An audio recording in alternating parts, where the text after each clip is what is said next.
ZYC 488, 96,9 MHz. Rádio Câmara FM, Brasília. A rádio da cidadania. Boa noite, em Brasília, 9 horas.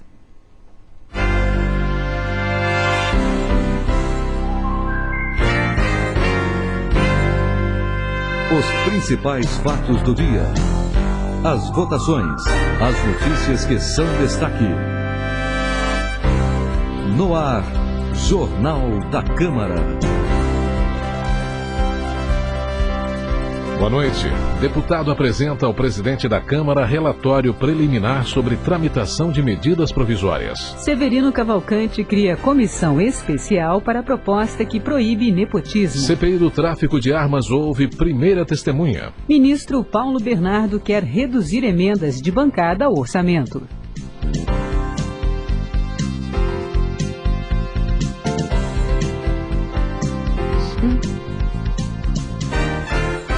A discussão de propostas para alterar o rito de tramitação de medidas provisórias foi o principal tema da reunião dos líderes de partidos com o presidente da Câmara, Severino Cavalcante, nesta quarta-feira. O deputado Sigmaringa Seixas, do PT do Distrito Federal, que é relator da comissão mista especial criada para tratar do assunto, apresentou um resumo das sugestões que pretende colocar no relatório a ser votado pela comissão na semana que vem. Entre as sugestões de Sigmaringa está a de acabar com as comissões mistas que analisam as medidas provisórias encaminhadas ao Congresso Nacional e que na prática não funcionam. Ele sugere que a tramitação de uma MP comece pela Comissão de Constituição e Justiça da Câmara, que analisaria os pressupostos de urgência e relevância da medida. Em seguida, a matéria seguiria para a comissão permanente encarregada de analisar o seu conteúdo e objetivo. Só depois de aprovada pelas comissões, a MP seguiria para o plenário, e no Senado ela teria um ritual semelhante.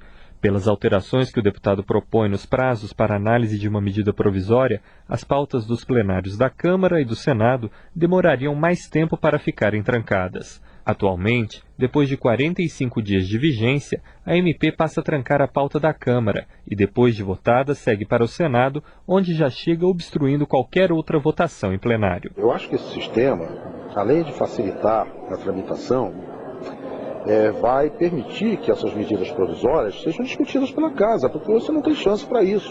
Ela deveria ser discutida nas comissões mistas. Como elas nunca se reúnem, a matéria chega ao plenário e aí se estabelece esse caos. O relator vai ter que dar parecer sobre admissibilidade, mérito, os parlamentares não conhecem o teor da matéria e os acordos têm que ser feitos em cima da hora. Os líderes presentes na reunião concordaram com o fim das comissões mistas, mas não chegaram a um consenso sobre a melhor forma de tramitação das MPs. Na próxima quarta-feira, os líderes voltam a se reunir com o deputado Severino Cavalcante. Base governista e oposição deverão apresentar as condições para destrancar a pauta e passar à votação de matérias consideradas prioritárias, como o pedido de cassação do deputado André Luiz, do Rio de Janeiro, e a proposta da reforma tributária. Alfredo Lopes, para a Rádio Câmara. PSDB tenta mais uma ação direta de inconstitucionalidade contra a medida provisória. Desta vez, o alvo é a MP que reestrutura o setor ferroviário e finaliza o processo de liquidação da rede ferroviária federal. O partido alega que a MP não atende aos requisitos de relevância e urgência pedidos na Constituição para a edição de medidas provisórias. O governo justificou a MP alegando a necessidade de revitalizar o setor. A rede ferroviária federal conta com uma dívida de quase 17 bilhões de reais, além de 38 mil ações judiciais pendentes. Os funcionários da rede serão deslocados para uma empresa vinculada ao Ministério dos Transportes. O deputado Paulo Feijó, do PSDB do Rio de Janeiro, explicou que o partido entrou com a ação junto ao STF para preservar os serviços e os funcionários da rede ferroviária federal.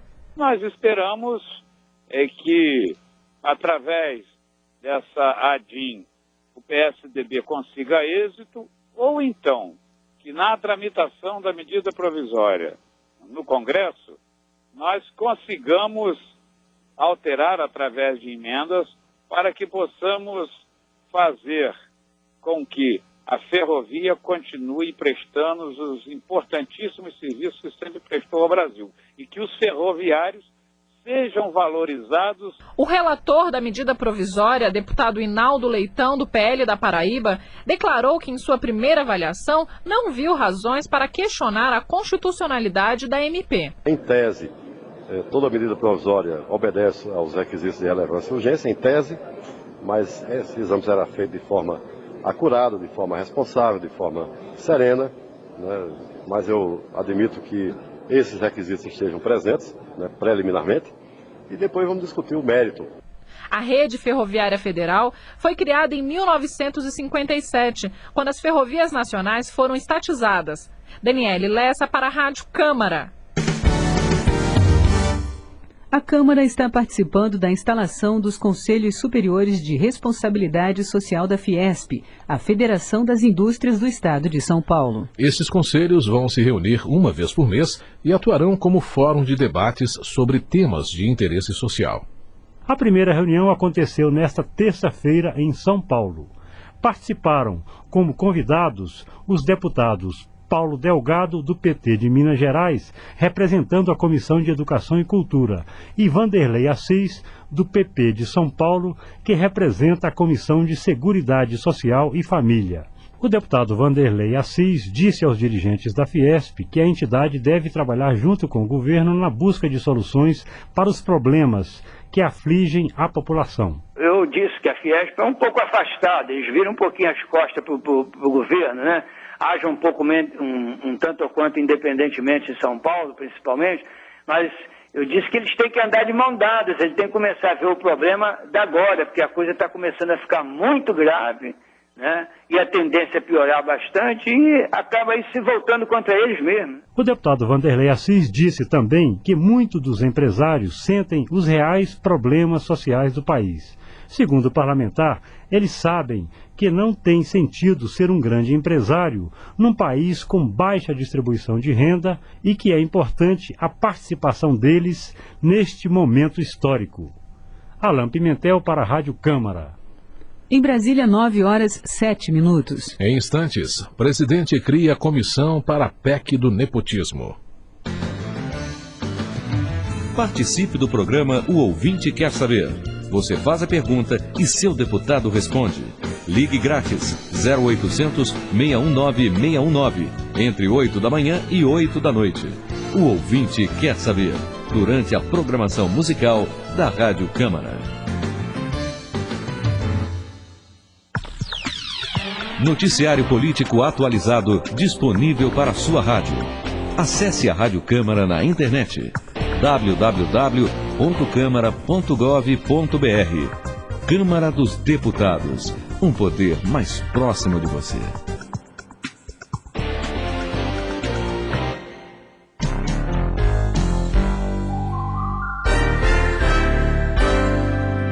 Jornal da Câmara.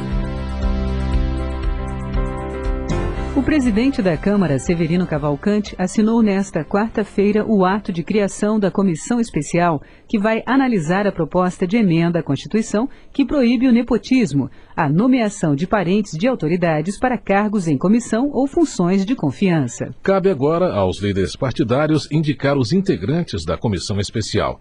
Serão 32 deputados titulares e 32 suplentes, respeitando a proporcionalidade partidária.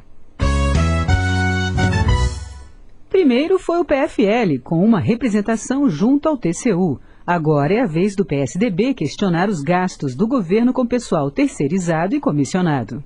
A deputada Ieda Crucius, do PSDB do Rio Grande do Sul, quer que os ministros do governo Lula esclareçam os gastos com servidores comissionados e terceirizados. Para isso, solicitou à mesa diretora da Câmara o envio de requerimento de informação a todos os ministérios. É a segunda vez que a parlamentar pede informações para os ministros do governo petista sobre a contratação de pessoal.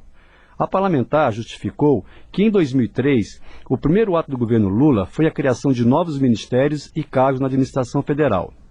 Passados 2 anos, Ieda Crucius volta a questionar o executivo. Para a deputada, o aumento das despesas com terceirizados em 52% e com cargos de confiança em 84% confirma o total descontrole do governo. Nós vamos realmente investigar se o gasto com terceirizados não está escondendo um certo uso do dinheiro público sempre dirigido a companheiros de partido. Nós sabemos que isso já se dá no caso dos cargos de confiança. Além disso, segundo a deputada, estaria havendo imoralidade no repasse do dízimo por parte dos servidores que ocupam cargos no governo. Por isso, ela apresentou o projeto de lei para coibir abusos. A lei orgânica dos partidos políticos coloca 4 vedações para se depositar dinheiro em caixa de partido político. Eu estou colocando uma quinta, proibindo o dízimo de servidores públicos. Já o líder do PT, o deputado paraense Paulo Rocha, rebateu as acusações de imoralidade na cobrança do dízimo pelo Partido dos Trabalhadores. É uma decisão partidária. Todo o nosso partido, o seu funcionamento, a sua estrutura em todo o Brasil, ele é bancado pelos próprios filiados. Na questão do salário, aí já é decisão individual, porque a partir do momento que o dinheiro passou a ser salário do cidadão, ele pode fazer com o seu salário o que ele quiser. E como ele tem consciência política, ele repassa um percentual para o partido. Os requerimentos de informações foram encaminhados a todos os ministérios, que terão prazo de 30 dias para responder os questionamentos. Ferreira Júnior, para a Rádio Câmara.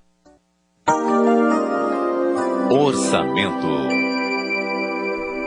O ministro do Planejamento, Paulo Bernardo, defendeu nesta quarta-feira a imposição de um calendário mais rígido para a tramitação do orçamento na União no Congresso. O ministro participou de audiência pública da comissão mista que está analisando a reestruturação do processo orçamentário.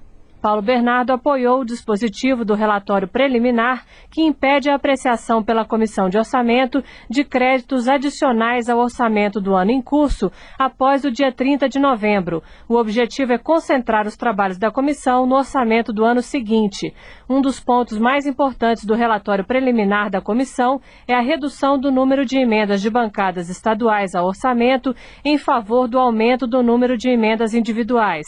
Mas, para o deputado Cláudio Cajado, do PFL da Bahia, a discussão não está chegando ao principal. Ou seja, hoje nós estamos aqui debatendo um assunto que amanhã não será efetivado. Por quê? Porque quando se apresenta as emendas dentro do parlamento e essas emendas integram-se ao texto legal e é aprovado, vira lei. Só que quando chega no executivo, o que é que acontece? Há o contingenciamento. E todo esse trabalho, todo esse esforço não consegue ser remetido às ações efetivas aos municípios e aos estados da federação. Cláudio Cajado afirmou que nenhuma das suas emendas foi liberada nos últimos 2 anos por causa dos cortes orçamentários. O ministro do Planejamento disse que é simpático à tese do orçamento impositivo e à valorização das emendas individuais. Os parlamentares também questionaram o ministro sobre o dispositivo do projeto da Lei de Diretrizes Orçamentárias para 2006, que limita a carga tributária da Receita Federal em 16% do Produto Interno Bruto.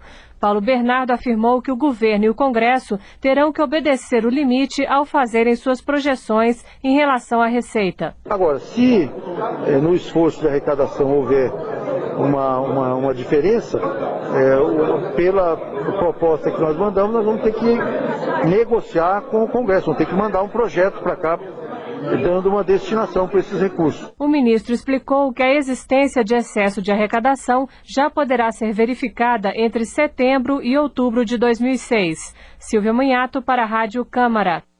Depois da audiência com o ministro do Planejamento, os integrantes da comissão especial que analisa mudanças na tramitação da lei orçamentária participaram de uma reunião com o presidente do Senado. Eles foram anunciar a nova composição da mesa da Comissão do Orçamento.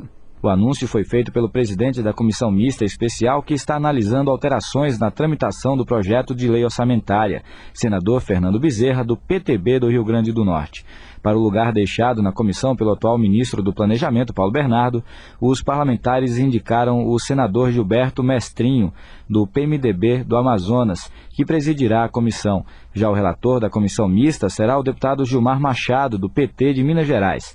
Para o deputado Ricardo Barros, do PP do Paraná, que na manhã desta quarta-feira apresentou o relatório preliminar sobre as mudanças na tramitação do orçamento, as indicações foram acertadas. O único medo do parlamentar é o de que a indicação antecipada interfira nos rumos da comissão especial, criada para debater as novas regras. Nós estamos mudando muito a força do relator geral, que está ficando bastante diminuída, e evidentemente, do momento que você personaliza quem vai ter esse prejuízo, ele também pode começar a agir no sentido de impedir essas alterações. Eu espero que não aconteça isso, nós possamos trabalhar tranquilamente. Assim como havia acontecido mais cedo na Câmara, no Senado os líderes também demonstraram satisfação com o texto preliminar em relação às propostas de mudança na tramitação do orçamento.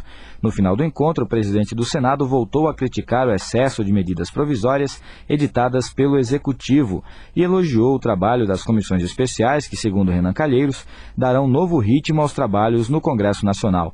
Na próxima terça-feira, dia 26, serão conhecidos os 146 deputados e 42 senadores, entre titulares e suplentes, que serão responsáveis, entre outras missões, pela elaboração do Orçamento 2006. Na mesma data, devem ser oficializados os nomes de Gilberto Mestrinho e Gilmar Machado, consecutivamente, como presidente e relator da comissão. Juliano Cartacho, para a Rádio Câmara. Em Brasília, 9h15. Daqui a pouco, testemunha X depõe disfarçada na CPI do tráfico de armas, mas ajuda pouco as investigações. www.agencia.câmara.gov.br é o endereço das informações da Câmara em tempo real na internet. A Agência Câmara de Notícias está ligada o tempo todo no trabalho dos deputados federais. Votações em plenário, audiências públicas, atividades das comissões e investigações das CPIs. Você tem ainda a programação da semana, a agenda do dia e tudo sobre projetos em andamento na casa. Informação ágil e correta. www.agencia.câmara.gov.br. Credibilidade em tempo real.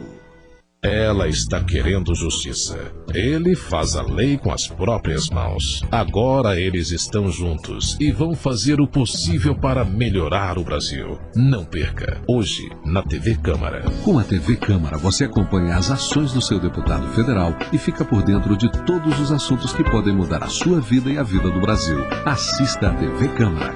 Câmara dos Deputados, a casa de todos os brasileiros.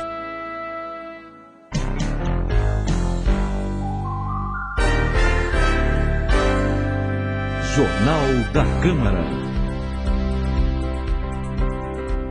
A CPI do tráfico de armas iniciou nesta quarta-feira a fase de depoimentos de pessoas diretamente envolvidas com o crime. A testemunha de hoje pediu para não ser identificada. Ele foi chamado apenas de informante X e depois, durante 1 hora, em reunião reservada só com a presença de deputados.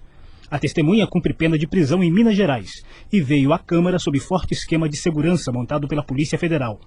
O informante X chegou ao local da reunião algemado e com o rosto coberto por um capuz e óculos escuros. O regimento interno da Câmara impede os deputados de darem detalhes sobre o depoimento. O relator da CPI, deputado Paulo Pimenta, do PT do Rio Grande do Sul, explicou os objetivos da comissão ao ouvir criminosos envolvidos com o tráfico de armas. A partir do momento que nós começamos a ouvir testemunhas, o que nós queremos é compreender a forma de atuação dessas quadrilhas, as rotas de atuação e identificar aonde que estão as falhas, né? Na medida em que muitas dessas rotas são de conhecimento quase público e o trabalho por parte das autoridades policiais, do Ministério Público, do Poder Judiciário e mesmo do sistema penitenciário não tem tido, né, o êxito necessário. Paulo Pimenta reconheceu que o informante X não colaborou muito com a CPI. Outros 9 informantes serão ouvidos nos próximos dias. Alguns já manifestaram a intenção de depor. Outros, a exemplo do que aconteceu com o informante X, serão intimados. Na próxima terça-feira, a CPI vai ouvir Eliana Aparecida Covolo, que foi presa na Operação Chumbo Grosso da Polícia Federal em São Paulo. Eliana foi flagrada enquanto tomava conta de um paiol da organização criminosa PCC, na capital paulista. E na quarta-feira está previsto o depoimento do tenente-coronel da PM do Paraná, Valdir Copete Neves, indiciado por tráfico internacional de armas.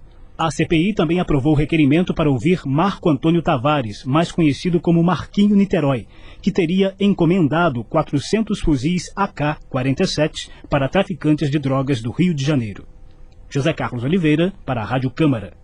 E na manhã de hoje, alguns deputados da CPI, incluindo o presidente, deputado Moroni Torga, estiveram com o ministro da Defesa, José Alencar, no Palácio do Planalto. Eles foram pedir a colaboração do ministro para apressar a liberação de documentos de que a CPI precisar.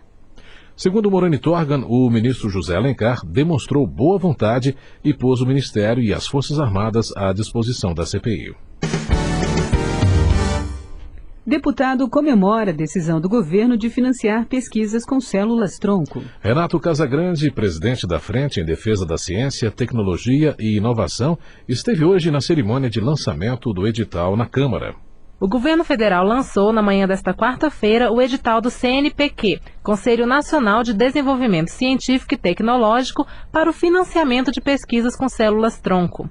O lançamento do edital foi feito no auditório Freitas Nobre da Câmara, em reunião com a Frente Plurissetorial em Defesa da Ciência, Tecnologia e Inovação. O investimento vai ser feito pelos Ministérios da Saúde, da Ciência e Tecnologia. O valor total é de 11 milhões de reais, dos quais 8 milhões devem ser desembolsados ainda este ano. Os recursos vão ser usados para custear experimentos in vitro, experiências em animais e também em seres humanos. E o prazo para a conclusão dos trabalhos das instituições vencedoras do edital será de 2 anos. A publicação do edital já estava prevista antes da aprovação da Lei de Biossegurança, mas a nova legislação tornou possível a ampliação da pesquisa em células-tronco embrionárias. O presidente da Frente Plurissetorial em Defesa da Ciência, Tecnologia e Inovação, deputado Renato Casagrande, do PSB Capixaba, comemorou a iniciativa. A possibilidade de ter um recurso num edital para fazer pesquisa com células-troncos embrionárias ou células de cordão umbilical é um grande avanço que nós temos. Acho que o Brasil está avançando na área de ciência e tecnologia, está popularizando a área de ciência e tecnologia. Portanto, nós queremos aplaudir esse trabalho do governo federal e, como membro da frente, apoiar para que nós tenhamos cada vez mais recursos para investimento. O ministro da Saúde, Humberto Costa, afirmou contar com o apoio da sociedade para as pesquisas com células-tronco. Há, sem dúvida, uma aprovação da sociedade para a realização desse tipo de pesquisa. A lei brasileira, inclusive, ela se preocupou em impedir o comércio e, ao mesmo tempo, impedir a clonagem terapêutica. Eu acho que nós não vamos ter muita dificuldade em conseguir famílias que espontaneamente façam a doação de embriões para esse tipo de estudo. Também presente à reunião, o ministro da Ciência e Tecnologia, Eduardo Campos, anunciou a criação de uma força-tarefa que terá prazo de 90 dias para analisar a pesquisa com células-tronco no Brasil. O estudo vai servir de base para a elaboração de novos editais de apoio à pesquisa. E quem quiser conferir o edital pode acessar o site do CNPq no endereço www.cnpq.br. Mais uma vez, www.cnpq.br. O prazo para inscrição vai até o dia 4 de junho deste ano. Paula Bittar para a Rádio Câmara. O que foi destaque hoje nas principais agências de notícias? Agência Câmara. CPI apura nova rota do tráfico de armas após lei do abate. Agência Estado. 4.000 protestam contra a reserva indígena em Roraima. Agência Globo. Banco Central contraria expectativas e sobe juros. Agência Folha. Operadoras reduzem preço para ligações de longa distância. Jornal do Brasil. Congresso tem mais 15 dias para votar referendo sobre armas. Agência Brasil. STF suspende intervenção em 2 hospitais do Rio.